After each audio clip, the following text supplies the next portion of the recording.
The information provided in this episode is provided for general informational purposes only and may not reflect the current law in your state or country. By watching and listening to our episode, you understand that no information contained in this episode should be construed as legal advice and no attorney-client relationship between you, the host, or guest. You are advised to seek legal counsel concerning your legal question or concern from a lawyer licensed in your state, country, or appropriate licensing jurisdiction.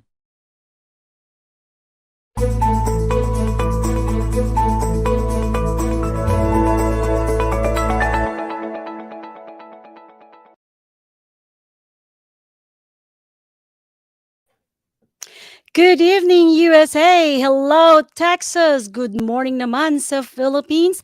And good afternoon sa Australia. And of course, if you're in Canada, that'll be good evening na rin, ano? And of course, hello sa lahat ng mga Filipino around the world. Nasan man kayo naroon, welcome to Usapang OFF THE RECORD. I am your host. My name is Aileen, Ligot, Dizon. I'm an attorney licensed in the state of Texas and in the Philippines.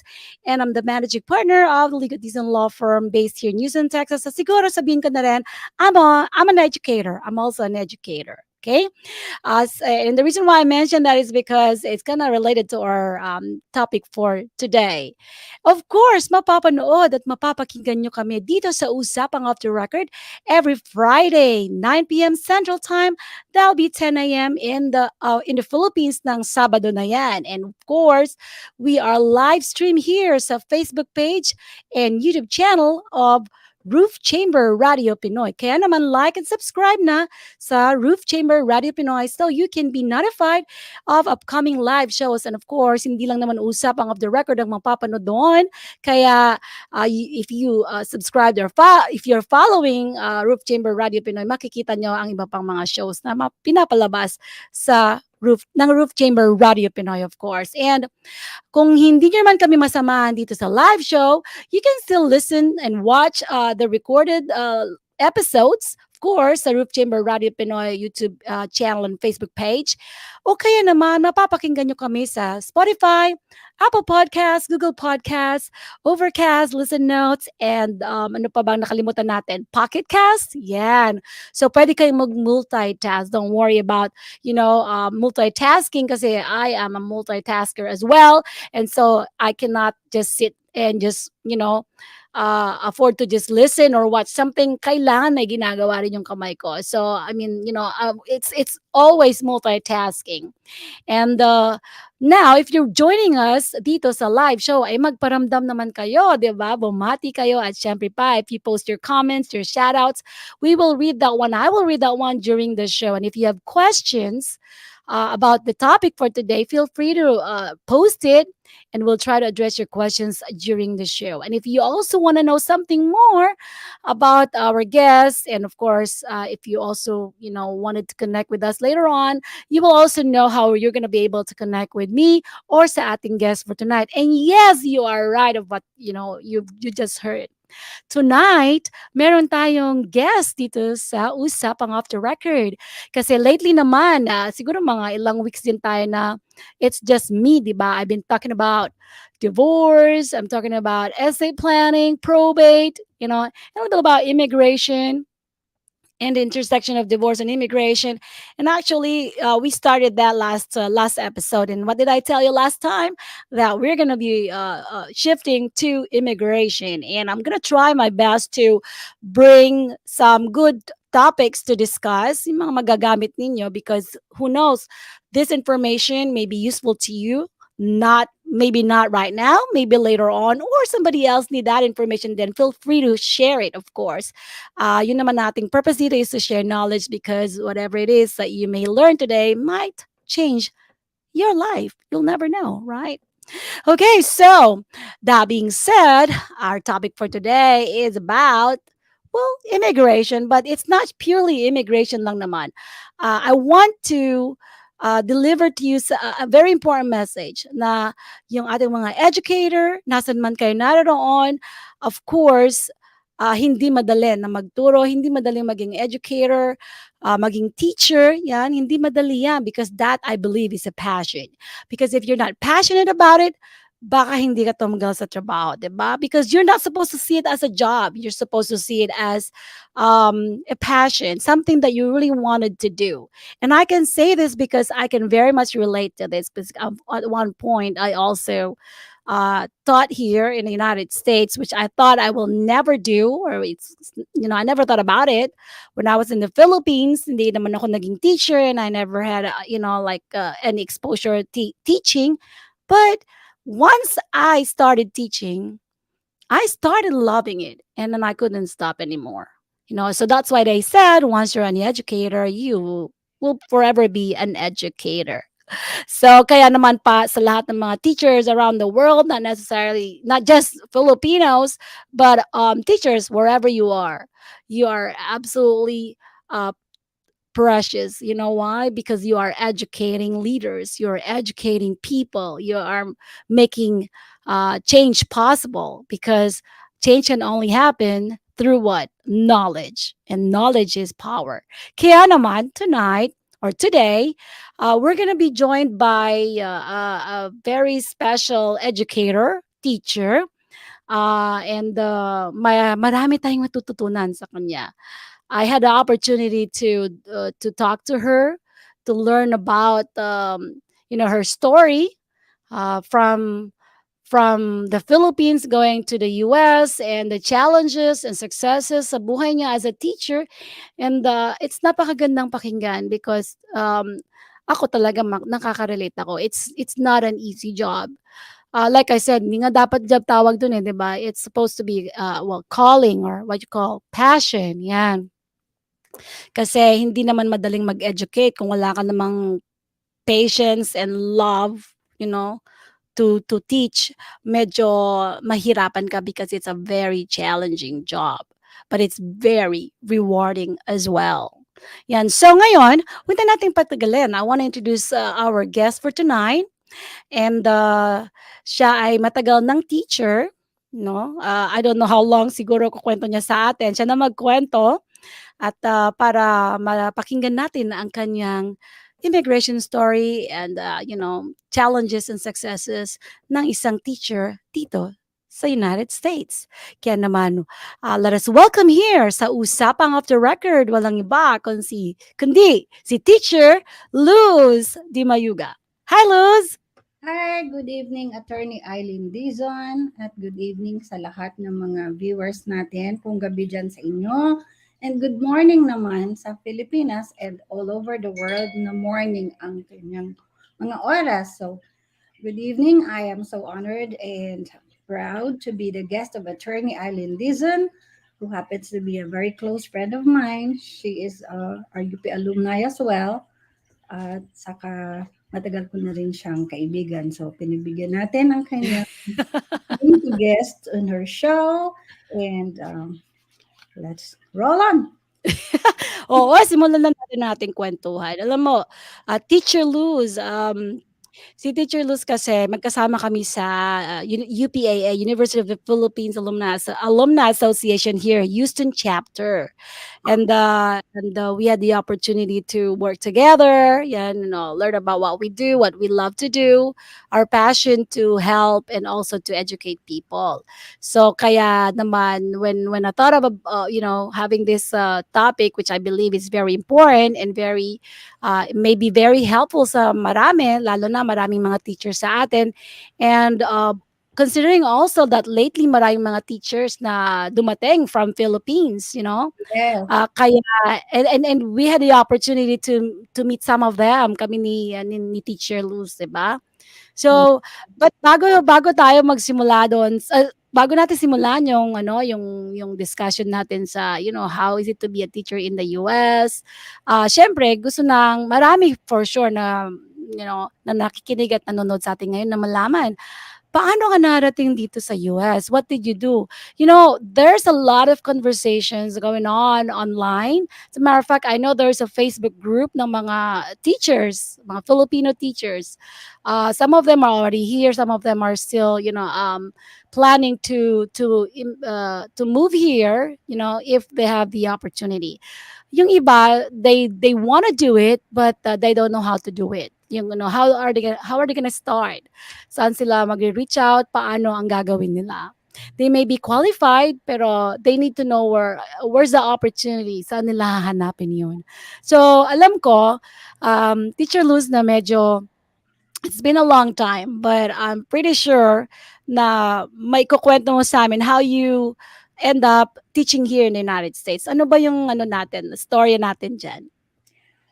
That's a very good question, Attorney Aileen. Actually, maraming mga routes to come here. Iba-iba yung tinatahak na routes ng mga teachers, but I can only talk about myself kasi yung iba hindi ko naman alam yung mga journeys nila sa buhay nila going to America. But it all started before pa ng 2001. So, the time there was a financial challenge kasi ang aking tatlong anak to private schools, and of course, a teacher's salary in the Philippines will not be enough to cover for expenses for private schooling. Teacher Luz, magkano ba ang ng 2001, magkano ang sweldo ng teacher sa Philippines at that time? I started contemplating coming here about year 2000. 2000, okay, yeah. Pero natuloy kami ng 2001. So at that time, ang teacher salary, hindi ko na matandaan, pero it was, okay. it was meager. That was about 22, 23 years ago. So imagine yung dollar exchange rate that time. Kung ang anak mo is private schooling, at I believe naman na magandang I'm not discrediting public schools. I am a product of public schools. Kaya lang at that time, nag-option kami ng private schooling ng mga bata. So, at that time, may financial challenge ako. So, I thought about it. But then, ang route ko that time was to go to graduate school dito sa university sa Amerika. Yun ang talagang target ko. You mean to teach or to educate yourself? To educate myself kasi gusto ko further ng education ko. Master's, ganyan. Master's degree yan. Master's degree and eventually doctoral degree. Kasi mahilig ako mag-aral that time. Kahit nga hindi ako nag-school noon, even though I was teaching at that time, I used to learn to love books. Every night I was reading anything. At that time, so cutting the long story short, tinanggap ako ng University of Pennsylvania for a scholarship, but the scholarship only offered tuition and books. Saan ako kukuha ng panggagastos ko for allowance, sending money to Philippines, dormitories, food, and everything. So I dropped that option. Wala na yun. Okay. Sabi ko, hindi pwede ito. Kailangan kong trabaho ang hanapin ko, hindi yung school. So, the time, nawala na yun for at least a year. So, din-wrap up ko na yung American dream na yun. I continued on with my life. I continued on with teaching. Ang job ko noon as college teacher, college professor, and high school teacher at the time, dalawa. I never had any experience with elementary teaching. Hindi yun ang aking naging job noon. Kaya when I came here, starting from adjustment from college teaching to first grade. Oh, no, yeah. Ang laki ng adjustment. You will sing and dance and you will create rhymes and everything, which I never had experienced college teaching in high school. Walang ganon. So it was a challenge at the time. Hindi yun ang pinakamalaking challenge. That was just a tip of the iceberg. So to cut the long story short, nagkasakit yung mother ko. Then shout out to my cousin engineer Lito Lumbera. Nagdala siya ng dyaryo dun sa visit niya sa sick mother ko. Wow. So at the time, then he left. Tiningnan ko yung dyaryo, then I read Hiding Teachers in Texas. Nagbigay ng information and address in place. Then I went to my mother and asked her, are you going to give a go to apply to this route ng pag-apply sa Amerika? Ayaw niya kasi at that time fake recruitment was really a boom. Yung mga scammers, fake recruiters, sabi niya, sasali ka pa sa maloloko ng mga agencies na yan. It's a no. Pero syempre, matigas ang ulo ko, hindi ako nakikinig. Pumunta ako ng Manila on my own, not knowing where to go, not having the money for the fare, sa bus fare. Yung pera ko, I did not have lunch at that day. Basta pumunta lang ako. Wala akong anything na iba-back on. Sabi ko, kung hindi ako matanggap, okay lang.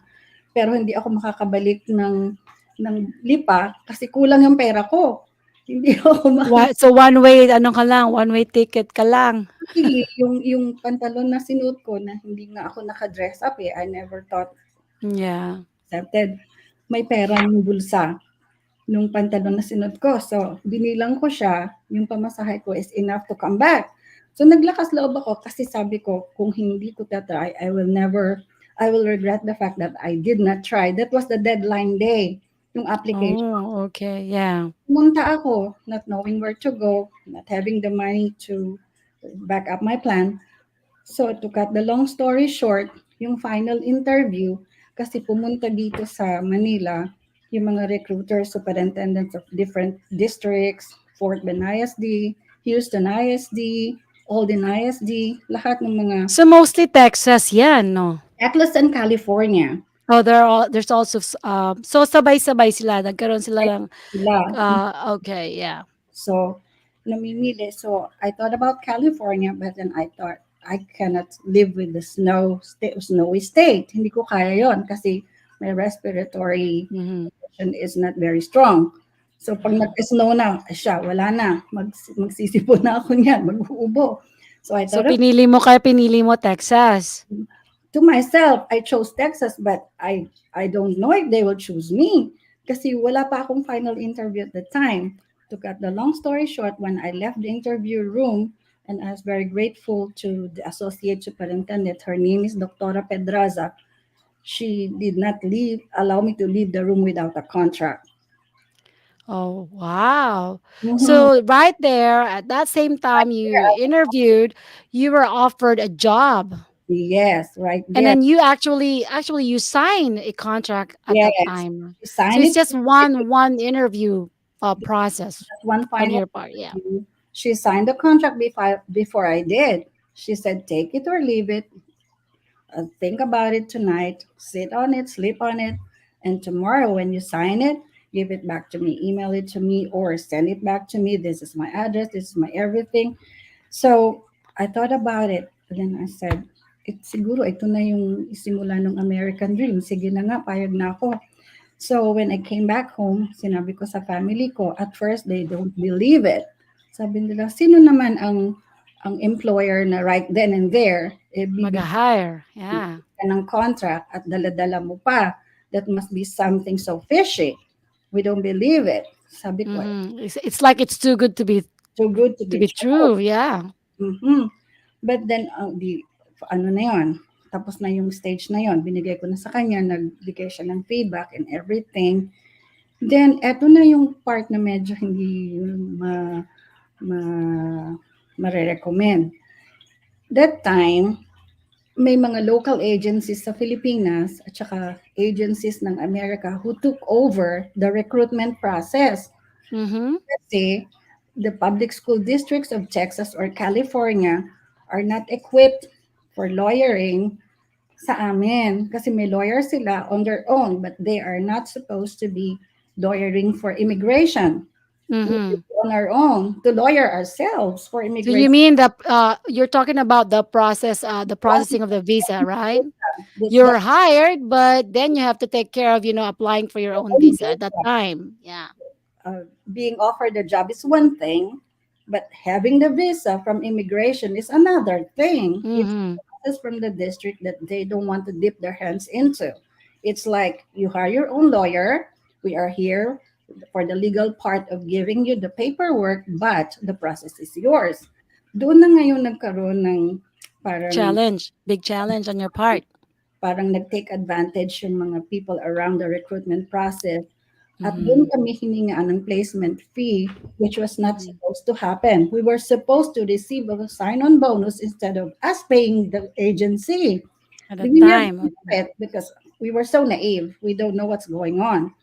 So pumayag kami. Actually, if I could disclose it, I spent about $250,000, $750,000. And that was 2000, right? 2001, yeah. $150,000. And actually, the applicants at the time when I applied for this job were around 8,350 people. 8,350 teachers from Apari to Holo. Wow, that's a lot of teachers. Only 25 people made it to the cut. Well, when you say only 25, is it because of the money or the screening ng ng The ISD? first time is the screening process. It's a Okay. tedious process. You have to go undergo a pre-screening. So ganun din kadami yung dumating na nag-apply The PICC sa Philippine Uh-huh. International Convention Center, balik Uh-huh. doon. So, kasha yung around 8,000 applicants. And kasi at the time, hindi pa uso yung virtual. Wala Wala pa noon, syempre. virtual Oo. noon.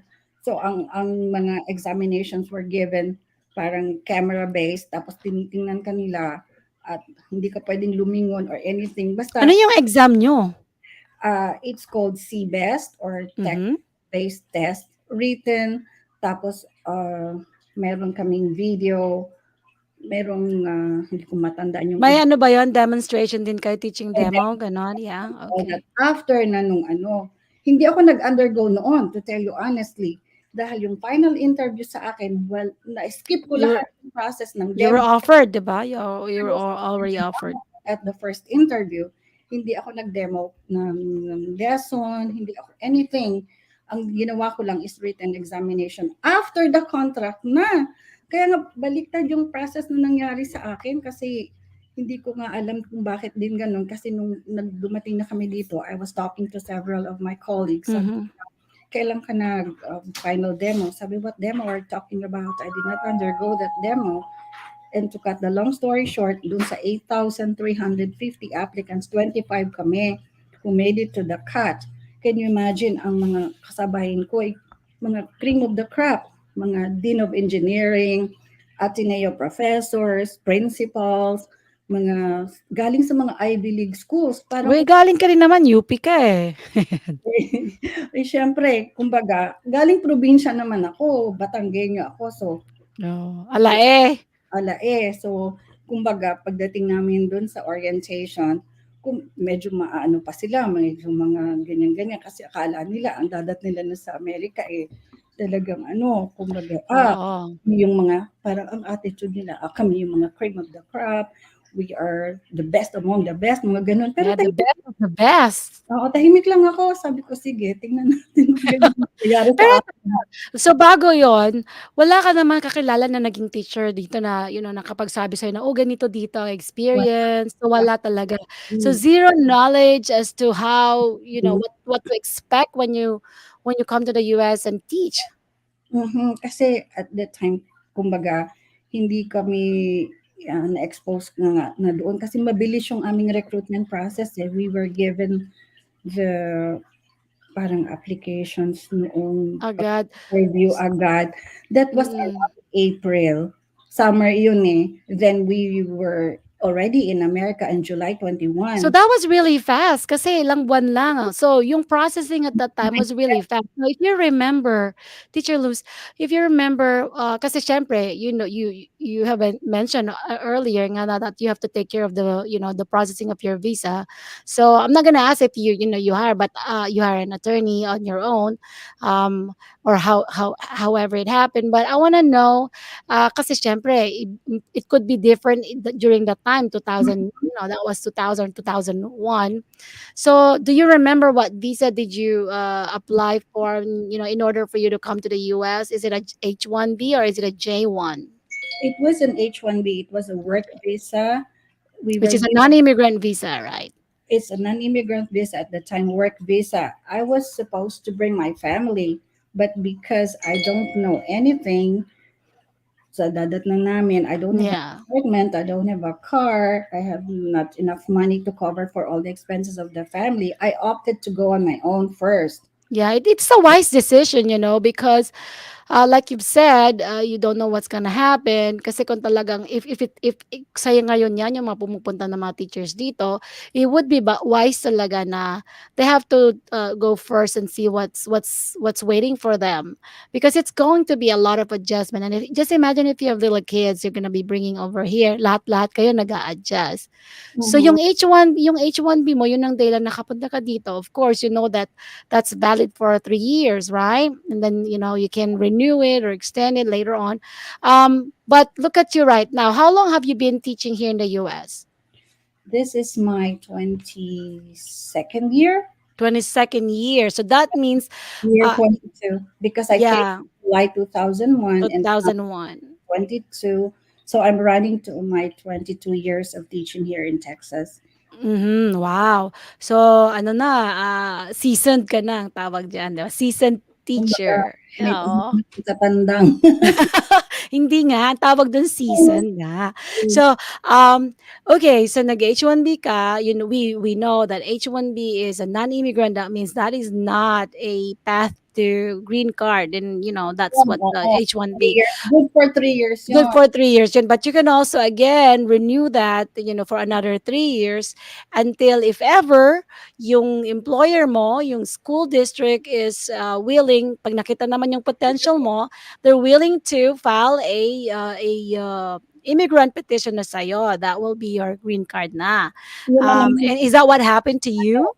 yun na naman ang isang challenge natin, Attorney Aileen. Mm-mm. When we came, syempre na culture shock kami. Yung iba sa Oh, amin, yung of course the white principals, I hate to be sounding racist, but I'm not. It's just a matter of fact that I'm stating. you're Napakalakas referencing to that person. referencing Yeah. to racial discrimination and culture shock. To them, Filipinos or third world countries, non-existent in this country, as if to say, we own this country, you have no right to be here. So ang discrimination at the time, especially to teachers, because Mhm. Americans felt that we are getting their jobs that are intended for Americans. Yeah, well, generally, syempre, we cannot, That yeah. we took their jobs from them. So ang tingin nila sa amin, mga aagaw ng trabaho ng mga Mhm. Amerikano. So can you imagine yung treatment na ibibigay nila sa'yo kung So, in hindi other words, hindi sila medyo masyadong hindi sila mabait receptive sa'yo. sa amin. Imagine, Yes. So, ano yung mga exact, yung mga naaalala mo na extreme na, cases. treatment Um, sa'yo or discrimination if Ang you matatakot categorize it like that? yung mga matatakot yung mga aspiring teachers na pupunta dito, it's just tapos naman na yon. Pero hindi sa akin nangyari, sa mga kasamahan ko. Can you imagine, meron akong kasamahan na nuclear physicist. Matalim, Mhm. pero ang subject niya is chemistry.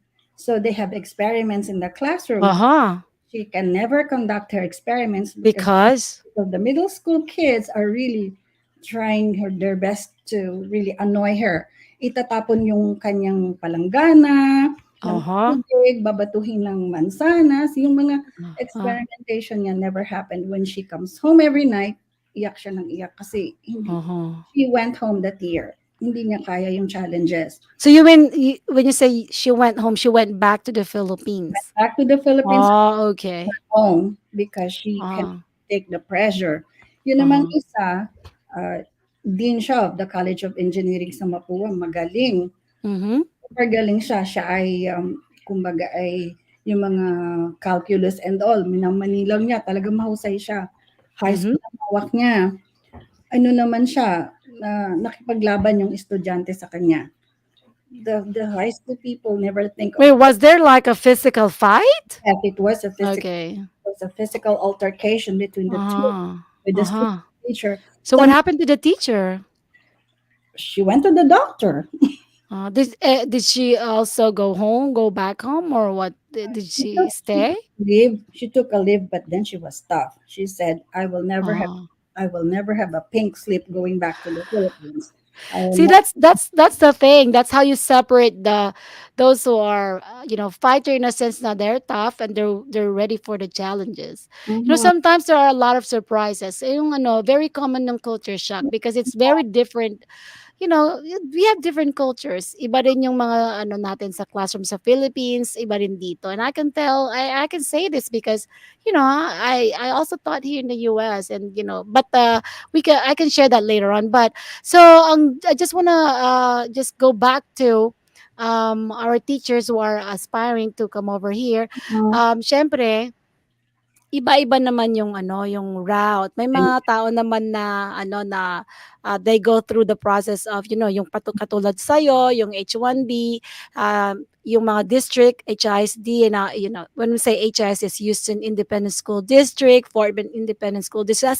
That's how it goes here in the US. So yun yung mga public schools, and yes, they hire a lot of teachers. They actually right now, we are in need of a lot of teachers, and I'm not surprised why there are a lot of teachers coming here in sa US, especially dito sa Texas. We've been, like I said earlier, we've been meeting, new yes, teachers na kararating lang dito. But of course, yung mga challenges na naranasan ni Teacher Luz, pwede pa ring maranasan ng mga dumarating ngayon, pero may mga konting pagkakaiba. Now let's just recap yung sayo, no? Yung route mo, kasi dito ang ginawa mo is H1B ka, nag-apply ka, so it's consular processing, and so that means you have to wait for your visa there in the Philippines, and once you got it, then pumunta ka na dito. When you move here, supposed to be yung agency mo will provide accommodation that should be part of your contract, being mhm, a new teacher. Kasi 'di ba, well, that's how it's supposed to happen right now, 'di ba? mhm, If you apply through agency, the agency should provide you for, accommodations, yung titirhan mo, yung transportation mo, yung food mo, because syempre pagdating mo dito hindi ka naman agad-agad magtuturo. You still have to get your social security in order for you social security number, so that you will be able to teach here. So may waiting time yun. Ngayon na tumatagal yung to receive the social security, tumatagal na mga what, 1 month, or even probably baka sobra pa. So imagine mo yung waiting time mo, hindi ka makapag-start mag-work. So what's gonna happen to you? Did that happen to you, teachers, or you started right away? When I came here, I just waited for about 10 days for my social security card. Mabilis lang that time, yeah. And the lucky part of it was the school I landed to. I said landed because we were thrown to different schools. We never knew where it was and where Mm. we're going. I was fortunate enough to meet a very loving and understanding principal. She's a Mexican, but she is like, I'm reminded of my mother. She is very motherly, and she was the one who really helped me through the immigration process. She right away recommended me after 3 years because my family was already here the year after I Mm. took my family over, my husband and my son. So 1 year after, the next summer, I went back home to get them. So, nandito na sila, and my son started college right away. College din, oh. So yung ano ba siya, superintendent nga ba yung sinabi mo kanina, tumulong sa'yo, or Ah, yeah, okay. So, it's good that you found a person like that, and I want to know more about, how she was able to help you. But we're gonna talk about that after a very short break. So, okay, nga, let's stick around. We'll be back. Hello to everyone from Roof Chamber Radio. I'm encouraging all of you to stay here, stay in this chamber.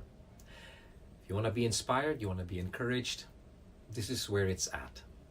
And we're all going to need this, especially, in this new year that we're in. We don't know what's up for tomorrow. We don't know what's going to happen next week or next month. But I believe that when you gather with people who believe in the power, the faithfulness, and the goodness of the Lord Jesus Christ, there is power in that in itself. So stay here. Stay in the Roof Chamber Radio. Be inspired, be encouraged, and let's all go through life not on our own and more than just with each other, but let's speak the faith, let's share the faith, let's live by faith, and let's walk by faith. God bless you all, everyone from Roof Chamber Radio. And we're back. Nandito pa rin tayo sa Usapang Off the Record, at kasama pa rin natin si Teacher Luz. Pero bago natin i-continue ang ating discussions, meron tayong mga bumabati dito. So let's go ahead and basahin natin ang mga comments and shoutouts nila. So here we go. Let's start with Aida Karingal. Sabi niya, hello Tita Luz, good evening. Nanonood ako. Ayan, batiin mo si Aida. hello, Tita Aida. Ayan, saan siya? Sa ano? natin. She was my colleague at the Lipa City National High School when Oh, sa Lipa. their group of friends over there. Mga Mhm. kaibigan ko sila, co-teachers ko before. Cousin Lito and Ito. siya Oh, yung yeah. siya yung nagdala ng dyaryo when he visited my mother. That was Oh, wow. of the journey papuntang Amerika. Yung advertisement sa dyaryong dala niya, Engineer Lito, cousin watching, yun ang Oo. immigration process. I Oo, tignan mo nga. I don't know if he knows it, if I ever mentioned it to him. Uy, But ngayon alam na niya. yes, Kasi listen to your story kasi sabi ni Rosemary Zara Sarmiento Lumbera, yeah, sabi niya, hello, cousin Lito watching. So, malamang narinig niya yung story na yan. Ngayon alam niya na yan. Si and Nora Lumbera, yeah, yes, that was my very dear. It's Magnaye ba yon? How do you pronounce he used Magnaye? to be the university president of the Batangas State University, two-term president. Wow. Siya ang aking idol when it comes to education. Just so she knows, shout out to you, Ate Nora Lumber. Yeah. You're my idol in terms of education. Wow. Is the epitome of a perfect educator like Oo. Sabi niya nga, watching you, my dear sis, cause Luz. Yan. Ito naman, si Nanita Lombera. Sabi niya, hello, cause I'm watching. yeah, she's a Ayan. cousin on the father's side. And ito naman si Laura Dimaano Gonzalez. Yeah. Hello, Maricoy. So proud of you. Aking mga cousins and relatives yan. In-invite ko sila to Ayan. watch. To Ito si Charles. Ito si Charles. Sabi niya, hello, Maring Luz. This is F. Yan. Siguro naman natatandaan mo si F na may basahin natin yung iba in a little bit, okay? So, kanina, yun nga, so nung tinulungan ka nga, yung H-1B mo, na-convert mo na into an immigrant visa. So, paano nangyari yon? Yes. So, di ba 3 years lang ang buhay ng Mm-hmm. visa? Yes. So, around when 3 years was almost up, kinausap ko itong si aking motherly principal na to. Hindi siya yung original principal na medyo matapang. Nawala yung matapang na principal. She took over as an interim kasi Aha. I don't want to discuss the first principal's Ay, plight. wag na. Basta nawala siya sa school for some reason Mm. that's not very conducive to discuss. Nag-take over yung mabait. Siya yung tulong sa akin. So, she knew that my visa will be up and already expiring by the end of 3 years. Aha. Siya ang nagkausap sa akin instead of me coming to her, she came to me. Sabi niya, do you want to stay? Sabi ko, of course I do. I have my family here. I have my son. I have my husband. And I'm sending money to my family in the Philippines at that time. Yung dalawang grown up kong anak nag-aaral pa. Sa Pilipinas pa sila that time. Yung girl at saka yung panganay ko, Larry Boy and Mary Grace. Mm-hmm. Of course, by all means, I wanted to stay. So why don't we do this? I recommend you for an immigrant visa. And I will also recommend you for a full scholarship to the University of Houston. That's a stronger route. You'll be doing a grad school. Tinulungan niya ako mag-fill up ng application form for a full scholarship sa University of Houston, which I luckily got. 6 lang kami out of the total 4th band applicants na nakapasa. I'm the only Filipino. So proud na naman ang beauty ko. So, Siyempre. Oo, kasi sabi ko, siguro talagang I am meant to stay. So, ganun. Nag-aral ako sa University of Houston, sa master's degree, sa tulong din ng aking mabait na principal, pero all the rest of the work is mine. Ang kanya lang, yung binanggit lang niya, yung tungkol dun sa scholarship, but the legwork and everything was mine. Tsaka yung recommendation niya for extending my H-1B, I'm greatly indebted to her. Kasi kung di niya ako na-recommend for renewal, hindi na ako mare-renew. Well, you have to go back kasi mag-overstay ka. So after ng renewal, another 3 years. So ano na? So safe na ako that time. But here, we have to remember in the state of Texas, there is no tenure for your work. You have to do your contract every year. Hindi kagaya Yes, that is true. when you have an item sa Pilipinas, when you have an item for teaching, safe ka na. You'll never get fired unless you did something so gross and so Well, That is true. Every year, mga around the ano ba 'yun, mga March nagpapaano na sila, eh, nag-start na silang mag-ano niyan, eh, well, hindi ka naman pipirma ng kontrata mo, magre-renew agad, but, they're already starting to see kung for mag-renew ka pa o evaluation. hindi na, they'll tell you, 'di ba? So, every year talaga and then of course very ano dito ang evaluation. So, it's always going to be, you are going to be evaluated based on your performance, kaya talagang performance level ka dapat, 'di ba? Oo, imagine mo nun, nung first year ko pa lang, umuwi ako ng bahay after 10 o'clock in the evening. My husband and my son were with me at the school trying to help me cope up with the work. Kasi nga, renewal is every year and based on Mhm. performance. If they don't like what you do, they Mhm. they just give you the paper and say, call it quits. Yeah. Maa-afford mo ba yun? Nandito na yung aking husband and my son is in Yeah. college and So, he kaya kailangan talaga mag-step up ka. Pero karamihan naman sa atin siyempre mga Filipinos, you're already here. We always, it is our nature to work hard and show that we deserve this and that we also are masisip. very, very competitive. Kasi alam mo, nung nagtuturo rin ako ako siguro yung isa sa mga huling lumalabas ng umuuwi ng bahay. Oh, Oo, I mean umuuwi sa gahapon. Ikaw ba, anong pinaka-late na uwi mo ever? ever Oo, sa ever? 12 o'clock in the evening. At Wow! Oh my midnight. goodness! Good thing Bakit? Bakit kinabot ng 12 ng gabi sa school?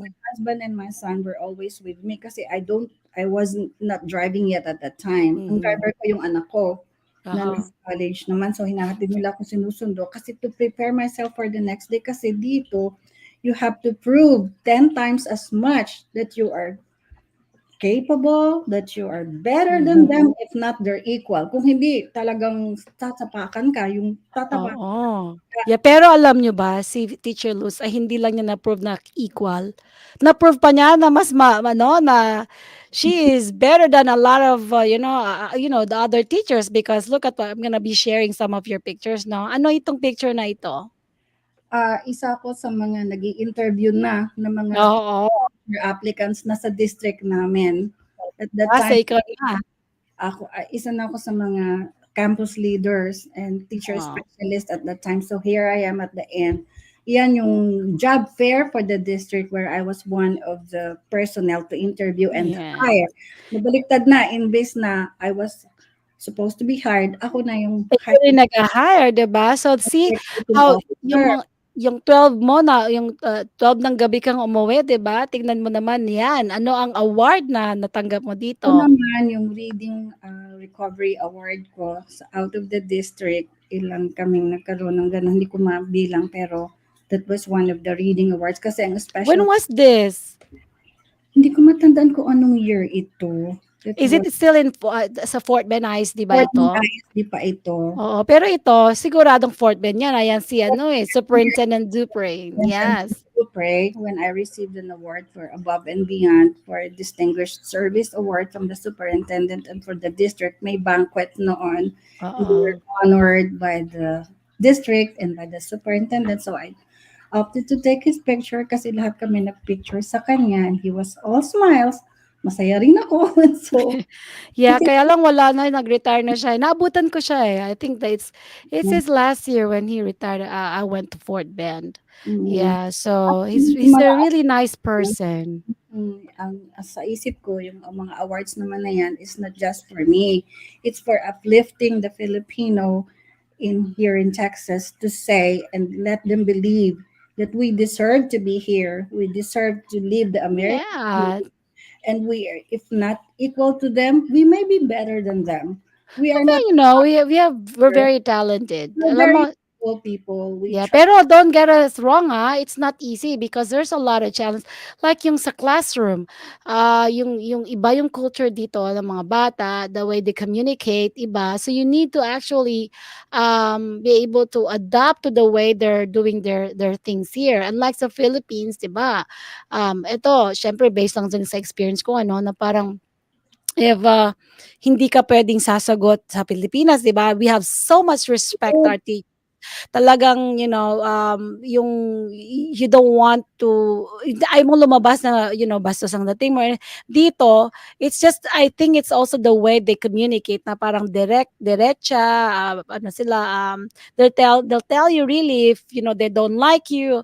And they're very, very, Abrasive. yeah, they, Direct. they don't sugarcoat anything. Sa bagay, mga bata naman yan. Because, but it's so different. So may mga kasi noon when I was in Houston ISD, nag-handle kasi ako ng mga beginning teachers. Yung mga first time ever nilang magtuturo sa ako yung Yan ngayon ang trabaho ko. Oo, ganun ka. Ako doon, before I left Houston ISD, that's what I've been doing.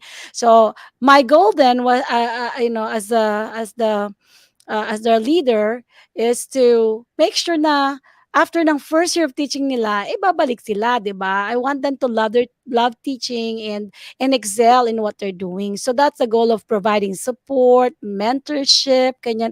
But believe it or not, there was one teacher, um that 2 weeks pa lang. 2 weeks pa lang from the very start ng class, she just walked out of the school and never came back. And that was my first teacher, first year teacher na, beginning teacher. And so like, what happened?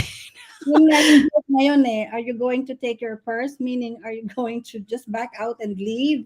Pag may mga joke ngayon na, oh, where's your Oo. purse? You're going to take your purse. That means, are you going to throw the white towel and say, go? That's Oh it. yeah. Pero kasi nga yung mga teachers na they are up to the challenge. Pero namang mga iba, maybe they have other options. So bakit ako magtsatsaga? And I believe that teacher, she's not even like really really first time to teach. She taught in a public school, pero mga bata siguro sobrang gulo. I think So yun, what happened was that yung mga bata umakit sa mga cabinet, talagang magulo siguro, and then she can't really handle it. She just walked out of the classroom. So, syempre so, kami, you cannot just leave the children there in the classroom. So we have to find somebody to take care of the children. She just mhm. walked out. I was like, oh, but ganon.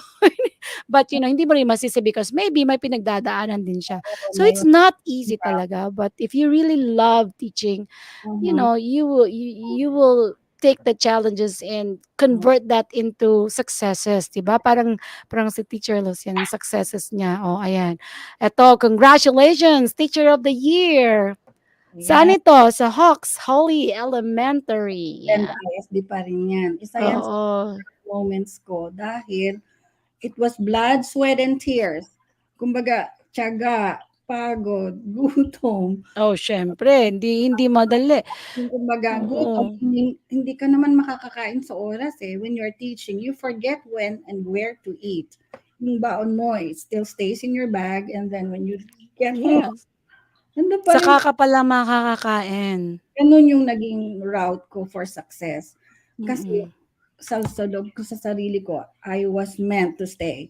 Hindi ako madodaunt by any of the challenges. Sabi ko, kung kaya nyo, mas kakayanin ko. Oo, alam mo, Ngayong ganyan din ang sinabi ko sa sarili ko no'n. Ako naman, I didn't teach in the Philippines. So, wala talaga.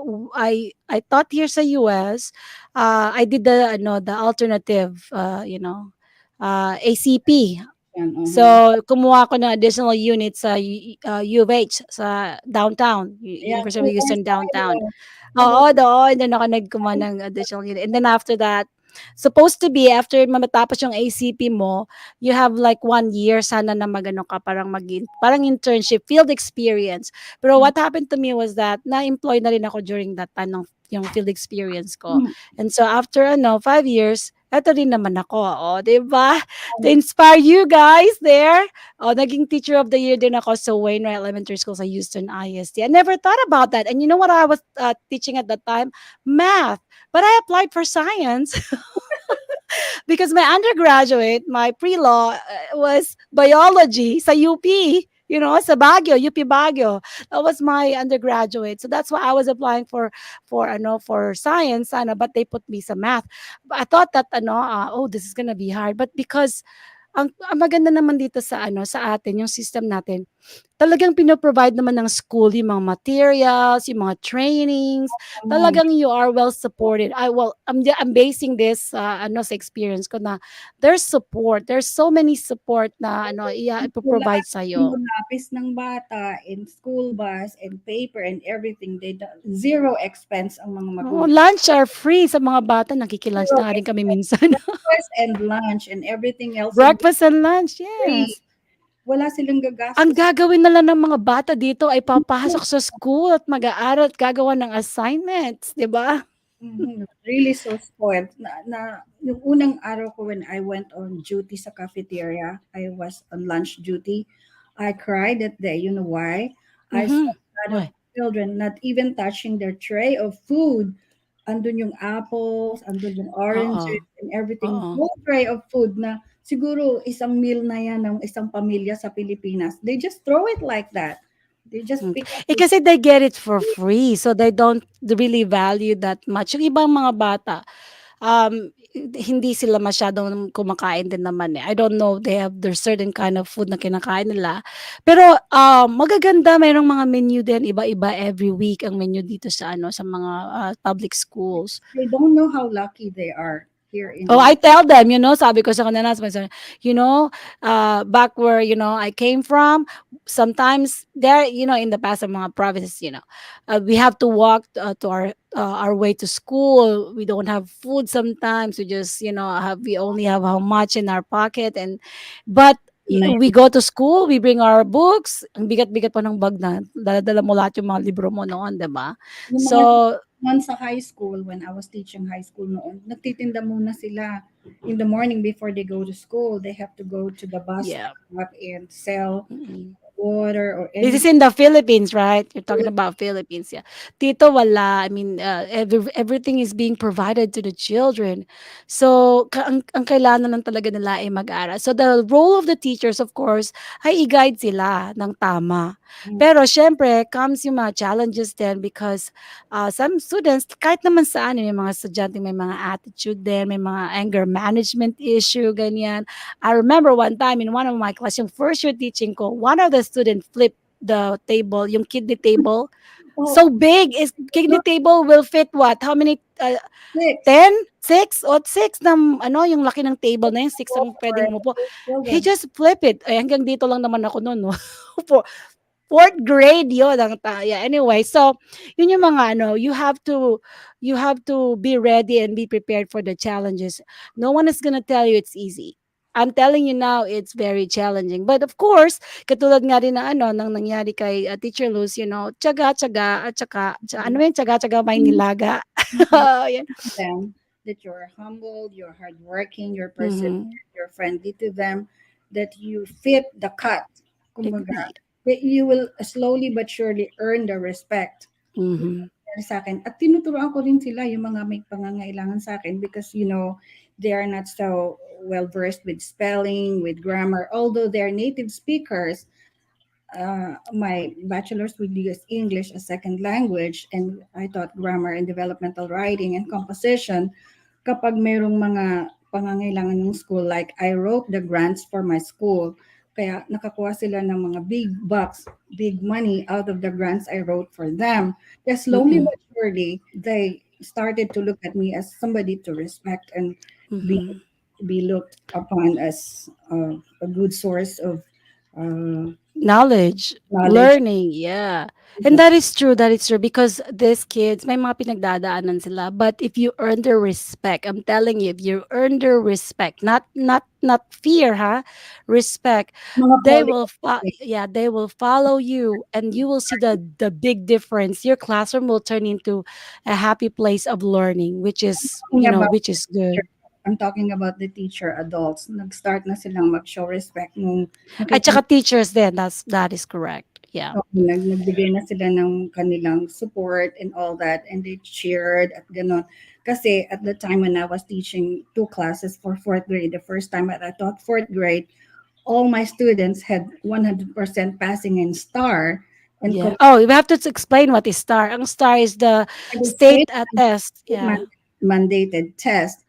All my students at that year, when I was first year of teaching in fourth grade, that was a writing grade. everybody passed the state test, and mostly 30% or if not 50% were mastered, meaning 90% and over. Uh-huh. That was the only score. I was the only one in the school who scored that time. That's why you got the Teacher of the Year award, right? The teacher of the word that year, because reading and writing for those two classes, with a first time ever that I taught that grade, because I used to teach first grade all the time. When I went up to fourth grade, I was teaching DT and SPED.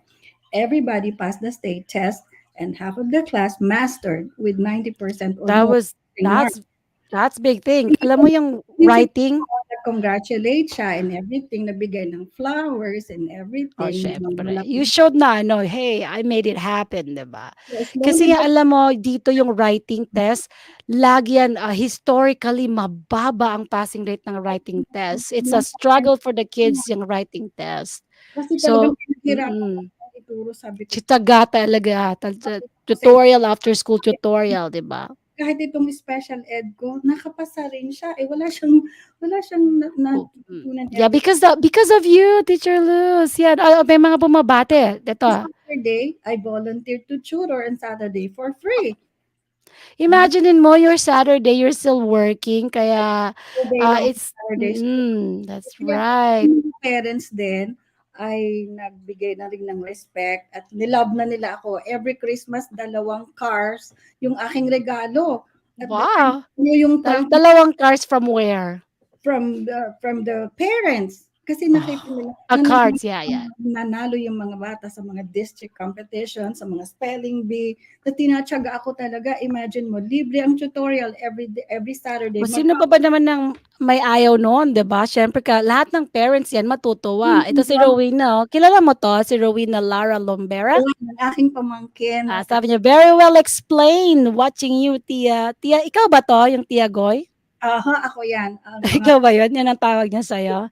Ayan, ito naman si Jocelyn Montialto Marasigan.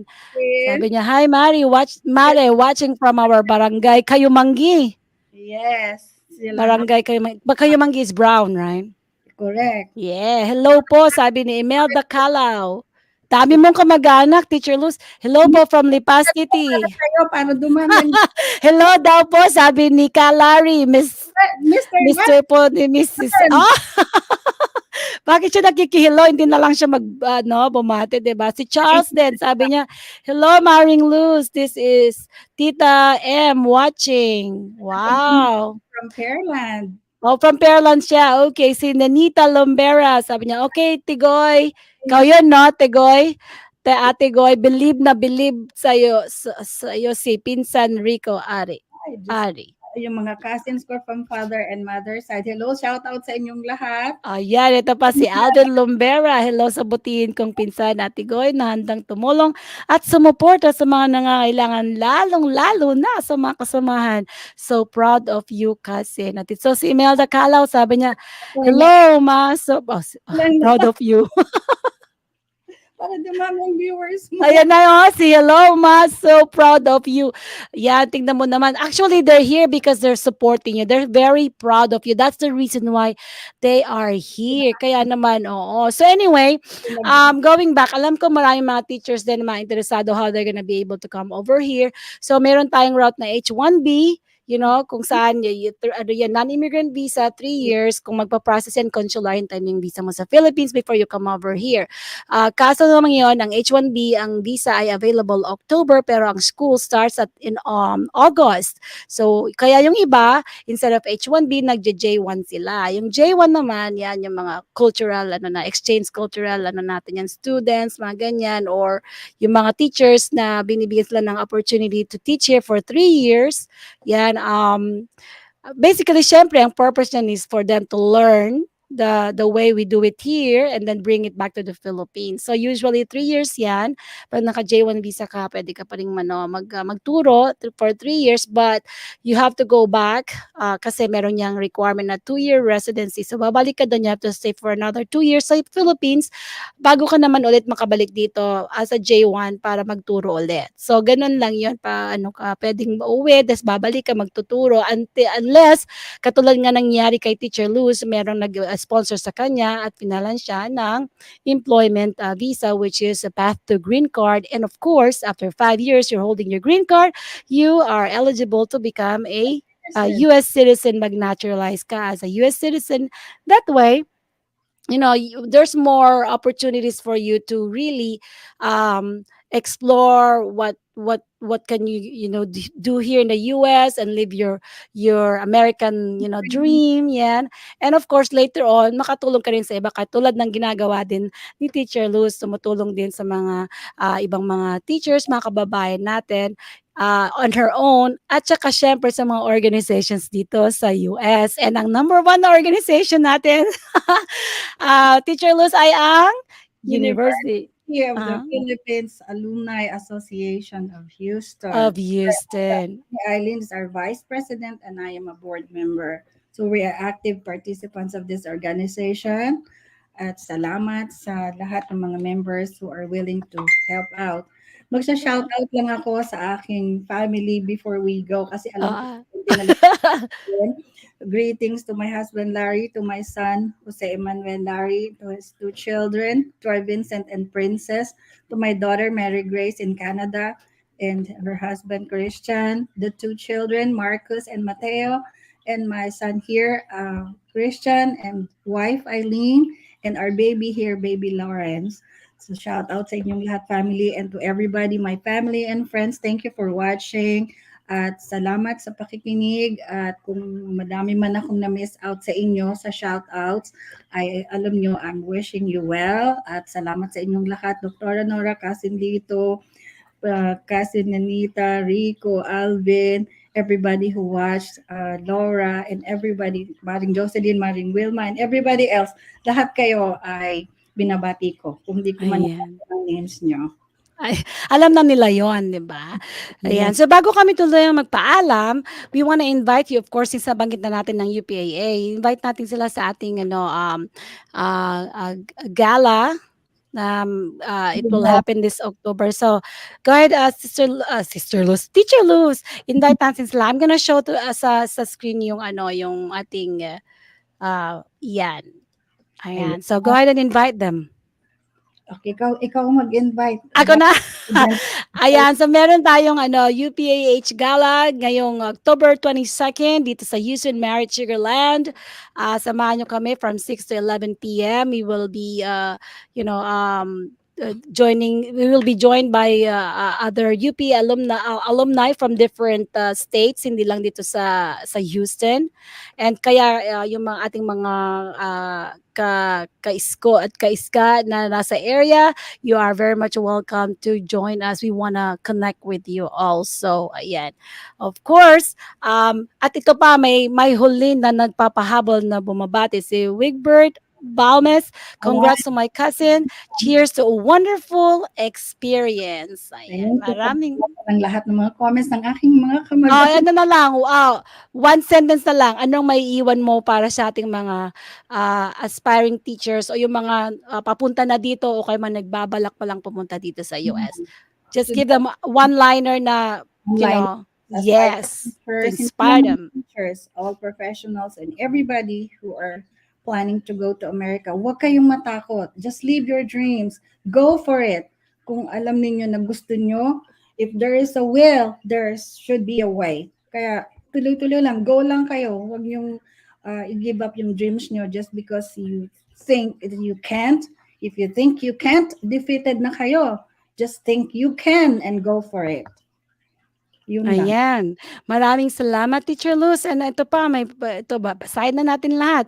Si Rico Lombera, pabati pinsan, nanonood Lola Happy at Lola Esther. Ayan. Ari and kamag-anak and everybody. Oo nga, sa Lito Lombera, thank you, Roof Chamber Radio Pinoy. Maraming salamat sa lahat ng nanonood sa amin ngayon. Of course, Thank you to all the audience and listeners of Usapang Off the Record, to the President of Roof Chamber Radio Pinoy, Fenji Villasin.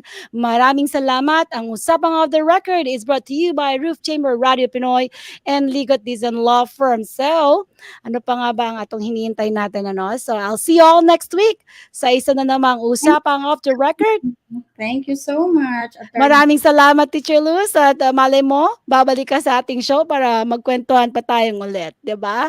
Ma'am. Yeah, all right. So, have a good weekend, everyone. Make it worth it. I'll see you next week. Bye-bye. Thank you. Bye-bye.